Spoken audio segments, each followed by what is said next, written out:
Pada materi obligasi ini terdapat 5 bahasan utama. Yang pertama itu mengapa membeli obligasi, yang kedua pertimbangan penting dalam mengelola portofolio obligasi, yang ketiga strategi dan teknik obligasi, yang keempat mengelola volatilitas harga, yang kelima imunisasi.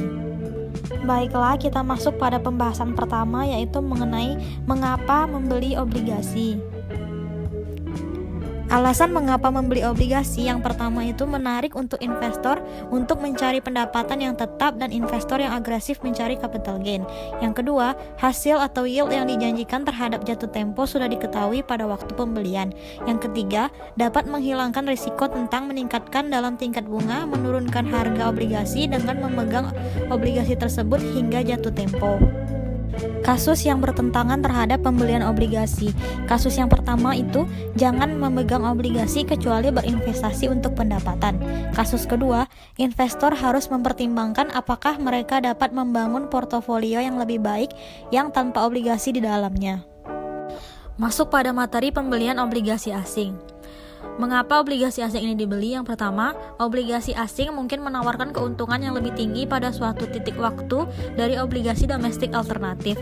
Yang kedua, obligasi asing dapat memperluas kemungkinan diversifikasi. Diversifikasi sangat penting, baik dalam portofolio saham maupun portofolio obligasi.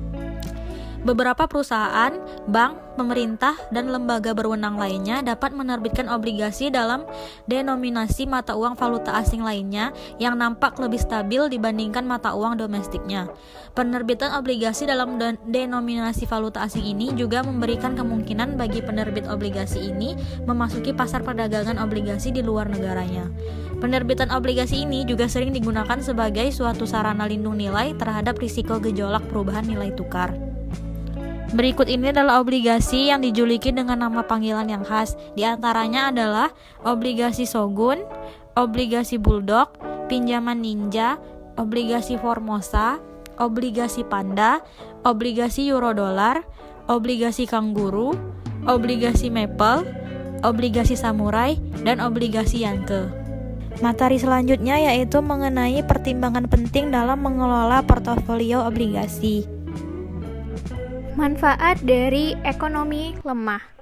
Suku bunga turun dan harga obligasi meningkat. Hubungan penting antara imbal hasil obligasi dan tingkat inflasi. Investor bereaksi terhadap ekspektasi inflasi masa mendatang ketimbang inflasi aktual saat ini. Pasar obligasi umumnya akan menarik bila kondisi ekonomi cenderung menurun.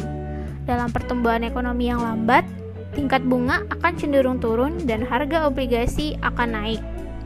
Dalam kondisi ekonomi yang mengalami peningkatan inflasi, harga obligasi akan turun, tetapi suku bunga obligasi akan cenderung mengalami peningkatan. Selanjutnya, faktor global dan pasar obligasi Amerika Serikat. Dolar yang lebih kuat meningkatkan nilai aset dalam mata uang dolar bagi investor asing. Peristiwa lain yang bersifat global memengaruhi pasar obligasi Amerika Serikat. Ketika krisis Brazil meletus sekitar akhir tahun 1998, terjadi pelarian ke tempat aman dalam bentuk pembelian treasury. Saat krisis berkurang, permintaan treasury menurun. Di sisi lain, dengan meningkatnya suku bunga Jepang, investor obligasi khawatir investor Jepang akan melikuidasi kepemilikannya di treasury untuk membeli obligasi pemerintah mereka sendiri. Dampak paling menonjol dari faktor asing terhadap harga obligasi Amerika Serikat, terutama treasury, terjadi selama krisis utang dan obligasi Eropa pada tahun 2011, dengan Yunani diambang kebangkrutan dan Italia menghadapi masalah utang yang besar bersama dengan beberapa negara lainnya. Selanjutnya yaitu mengenai strategi dan teknik obligasi. Suku bunga rendah menyebabkan obligasi semakin populer. Sayangnya, pengelolaan portofolio obligasi belum mendapat perhatian yang sama seperti saham biasa. Mayoritas investor lebih tertarik untuk memiliki saham daripada memiliki obligasi. Dua strategi luas yang dapat diikuti oleh setiap investor dengan jenis portofolio apapun adalah strategi pasif dan strategi aktif. Strategi manajemen pasif. Strategi obligasi pasif merupakan sebuah strategi di mana investor tidak secara aktif mencari peluang dalam perdagangan dengan tujuan untuk mengungguli pasar. Banyak investor yang setuju bahwa sekuritas memiliki harga yang wajar, dalam artian bahwa ekspektasi pengembalian sepadan dengan resiko yang diterima. Strategi obligasi pasif berdasarkan input yang sudah diketahui dari awal. Strategi ini memiliki ekspektasi pengembalian dan risiko yang lebih rendah dibandingkan dengan strategi obligasi aktif. Strategi obligasi pasif bukan berarti investor tidak melakukan apa-apa. Pendekatan strategi pasif didukung dengan bukti dari berbagai periode tahun yang menunjukkan performa dari obligasi. Strategi ini meliputi dua hal, yaitu pertama, beli dan pegang atau buy and hold. Yang kedua adalah indexing. Dalam beli dan pegang atau buy and hold terdiri dari memilih dengan seksama obligasi yang menjanjikan yang memenuhi persyaratan dari investor, tidak bertujuan untuk diperdagangkan untuk mencari pengembalian yang lebih tinggi. Yang ketiga, investor yang melakukan buy and hold harus memiliki pengetahuan akan hasil keuntungan dari berbagai obligasi, default risk atau risiko kegagalan, call risk, sifat penjualan dari obligasi, dan berbagai persyaratan lainnya. Baiklah, saya akan melanjutkan slide selanjutnya, yaitu tentang strategi manajemen pasif, di mana investor tidak ingin memiliki performa yang lebih dari pasar, akan tetapi ingin menyamakan performa dengan indeks obligasi yang terkenal. Contoh, indeks yang terkenal Lehman Brothers Aggregate Bonds Index, di mana yang kedua, reksadana dirancang untuk mencocokkan kinerja dari beberapa indeks yang dikenal sebagai dana indeks, dan dana tersebut tersedia baik untuk obligasi dan dana saham. Slide selanjutnya yaitu tentang strategi manajemen aktif, di mana strategi ini secara tradisional mencari keuntungan dari pengelolaan obligasi secara aktif dengan aktivitas seperti forecasting change in interest rates. Yang kedua, yield spread analysis. Yang ketiga, identifying mispricing among bonds. Di mana yang pertama yaitu forecasting change in interest rates, di mana perubahan suku bunga merupakan faktor utama yang mempengaruhi bunga obligasi karena adanya hubungan terbalik antara perubahan harga obligasi dan perubahan suku bunga. Yang kedua, dengan asumsi bahwa investor memiliki perkiraan suku bunga, dia harus memperpanjang atau memperpendek jatuh tempo portofolio obligasi ketika suku bunga diperkirakan akan turun atau naik. Penting untuk menyadari pengorbanan dalam strategi yang melibatkan kedewasaan, yang mana yang pertama, jatuh tempo yang pendek mengorbankan peluang apresiasi harga dan biasanya menawarkan kupon atau pendapatan yang lebih rendah, tetapi berfungsi untuk melindungi investor ketika harga diperkirakan akan naik.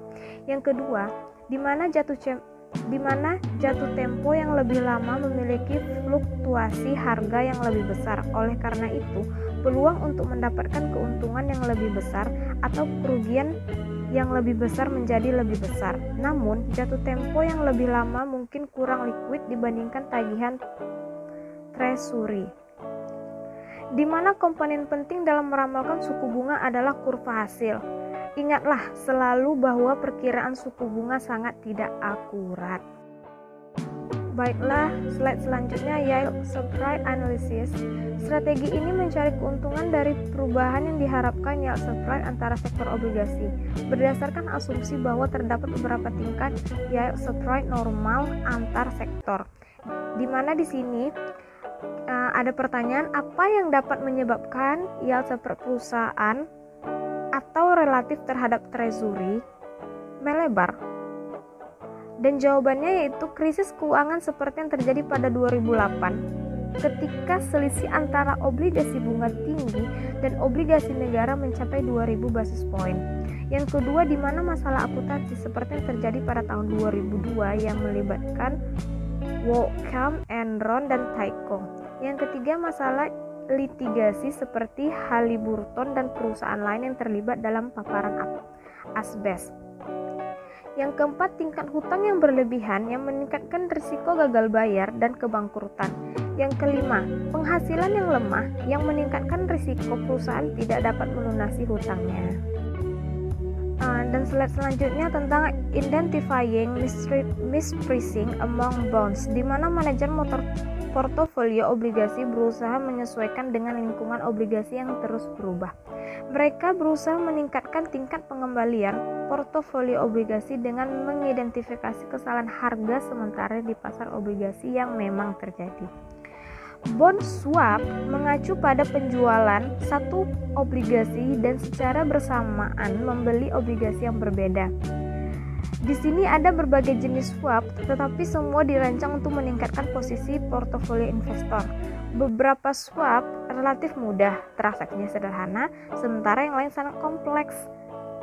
Berbagai masukan diperlukan untuk melakukan analisis swap, termasuk yang terpenting prediksi tentang suku bunga masa depan. Selain itu diperlukan time horizon sebagai masukan dengan horizon waktu yang khas dalam rentang bulan hingga 1 tahun. Baiklah, teman saya akan menjelaskan selanjutnya. Baiklah, saya akan menjelaskan slide berikutnya, yaitu alat baru untuk investor perorangan. Secara tradisional, pasar obligasi telah menjadi pasar institusional dan tidak bersahabat dengan investor individu. Informasi harga terkini tidak tersedia dengan mudah, dan investor tidak dapat memastikan bahwa harga yang mereka bayarkan adil karena tidak transparan. Situasi ini telah berubah secara dramatis dengan jaringan internet. Selanjutnya materi mengenai volatilitas harga. Durasi adalah rata-rata tertimbang nilai saat ini dari jumlah tahun di mana investor menerima arus kas dari obligasi. Obligasi tanpa kupon memiliki durasi yang sama dengan jatuh tempo karena tidak ada kupon. A. Menghitung durasi. Untuk menghitung durasi, perlu dihitung jangka waktu tertimbang karena durasi dinyatakan dalam tahun. B. Memahami durasi. Penghitungan durasi bergantung pada 3 faktor. Yang pertama yaitu jatuh tempo akhir obligasi. Yang kedua, pembayaran kupon. Yang ketiga, hasil sampai jatuh tempo. C. Jangka waktu dan manajemen obligasi. Mengapa durasi penting dalam analisis dan manajemen obligasi? Alasannya yang pertama yaitu durasi ini memberitahu kita perbedaan antara kehidupan efektif dari ikatan alternatif. Alasan yang kedua yaitu konsep durasi digunakan dalam strategi pengelolaan ikatan tertentu, khususnya imunisasi.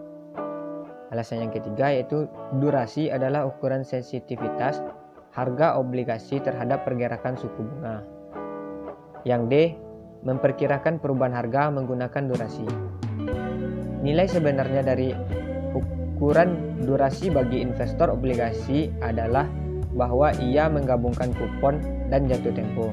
2 variabel utama yang harus dipertimbangkan investor dalam menanggapi perubahan suku bunga yang diharapkan.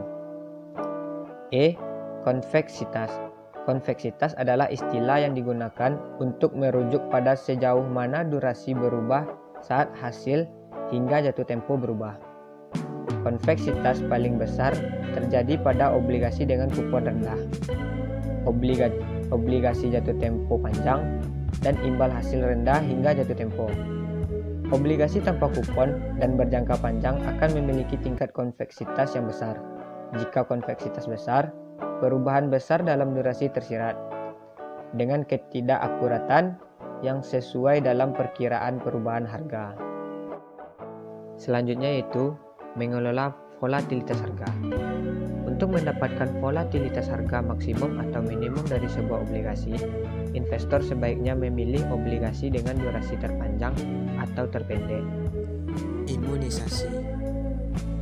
Imunisasi. Komponen risiko bergerak berlawanan arah. Apabila risiko tingkat bunga meningkat, tingkat reinvestasi meningkat, artinya akan menambah income dan harga dari obligasi menurun. Apabila risiko tingkat bunga menurun, tingkat reinvestasi menurun, yang artinya dapat mengurangi income dan harga obligasi meningkat. Jadi, keuntungan di salah satu komponen menyebabkan kerugian di komponen lainnya. Selanjutnya, portofolio dapat terlindungi apabila durasi dari portofolio setara dengan jangka investasi.